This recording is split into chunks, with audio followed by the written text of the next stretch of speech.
Friend కాబట్టి నేను moral support ఇస్తాను, నేను సపోర్ట్ చేస్తాను, పాలిటిక్స్ కూడా హెల్ప్ చేస్తాను, ఇలాగే ఉంటాను, ఇలాగే మళ్ళీ పాలిటిక్స్ చేస్తాము, మళ్ళీ ఎలక్షన్ లో ఉంటాము, మళ్ళీ శ్రీని గారు పోటీ చేస్తారు, మళ్ళీ ఇదే వైఎస్ఆర్సీపీలో పార్టీలో మేము ఇలాగే కృషి చేస్తాం. దీన్ని ఎవరు ఎలాగ అనుకున్నా నాకు అనవసరం. నేను కరెక్ట్గా ఉన్నప్పుడు, నేనేంటో నాకు తెలిసినప్పుడు ఈ రోమర్స్ని, ఈ ఫాల్స్ ఎలిగేషన్స్ని నమ్మినోళ్ళు నమ్మండి, నన్ను నమ్మినోళ్ళు నన్ను నమ్మండి. భవిష్యత్ కార్యాచరణ ఉంటుండొచ్చు, కానీ కలిసి ఉండడం అనేది నాకు చిన్న పని. చివరిగా ఒక విషయం, చివరిగా ముగింపుగా ఒకటి చెప్పండి, మీరు ఏం డిమాండ్ చేస్తున్నారు? చివరిగా ఏం కావాలనుకుంటున్నారు?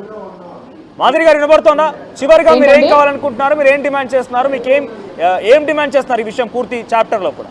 నేనేం కావాలనుకుంటున్నానంటే, ఈవిడ ఈ 2 years నుంచి ఈవిడ ఇతనితో కలిసే ఉంటున్నారు, ఈ 2 years నుంచి ఈవిడ అన్ని చేస్తున్నారని ఎలిగేషన్స్ ఉండి, నా పిల్లల మీద నిన్న ఏదో డీఎన్ఏ టెస్ట్ చేయండి ఇవన్నీ ఎలిగేషన్స్ ఇవన్నీ చేసింది కాబట్టి నేను అక్కడ వెళ్ళి కూర్చుంటాను. ఇవన్నీ తప్పు చేశాను, ఇవన్నీ ఏమీ లేవు, నా హస్బెండ్తో నేను ఉంటానంటే నేను అక్కడి నుంచి వచ్చేస్తాను.